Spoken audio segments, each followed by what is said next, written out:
ഞായറാഴ്ച രാവിലെ പള്ളിയെല്ലാം പോയി വന്നതിന് ശേഷം ഒരു 12 മണിയൊക്കെ ആയപ്പോഴത്തേനും നമ്മൾ തേങ്ങ പറിക്കാൻ വേണ്ടിയിട്ട് പോവുകയാണ്. അപ്പം നമ്മുടെ ഈ തെങ്ങൊക്കെ ഉള്ളത് വീടിൻ്റെ എവിടെയൊന്നും അല്ല, അങ്ങ് താഴെ പറമ്പിലാണ് കേട്ടോ. അങ്ങ് ഒരുപാട് താഴെയാണ്. നമ്മുടെ പഴയ വീടും ആ മാവൊക്കെ കാണിച്ചിട്ടില്ലേ, അതിൻ്റെയും താഴെയാണ് ഈ തെങ്ങുള്ളത്. പിന്നെ കൂടുതലായിട്ട് റബ്ബറും കശുമാവ് കുരുമുളക് അങ്ങനത്തെയൊക്കെയാണ് കേട്ടോ ഉള്ളത്. പിന്നെ അത് തേങ്ങയൊക്കെ പറിച്ചിട്ടപ്പോഴത്തേക്കും തന്നെ നമ്മൾ ചാക്കിലേക്ക് പെറുക്കി ഇട്ടിട്ടുണ്ടായിരുന്നു.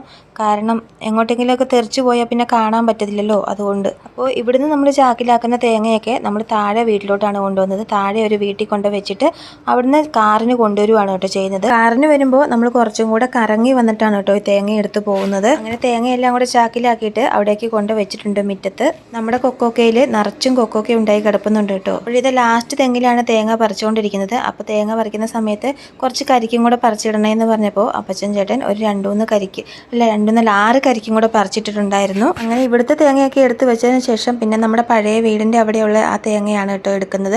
അങ്ങനെ ആ തേങ്ങയൊക്കെ പറിച്ച് കുറച്ച് ചേട്ടയെ റിച്ചും കൂടെ മേലോട്ട് എടുത്തുകൊണ്ട് പോയിട്ടുണ്ടായിരുന്നു. ബാക്കിയുള്ള തേങ്ങ ഞാൻ വന്ന് എടുത്തിട്ട് എങ്ങനെയാണ് ഞാൻ വീട്ടിൽ എത്തിയതെന്ന് ചോദിച്ചാൽ എനിക്ക് തന്നെ അറിയത്തില്ല, ചത്ത്.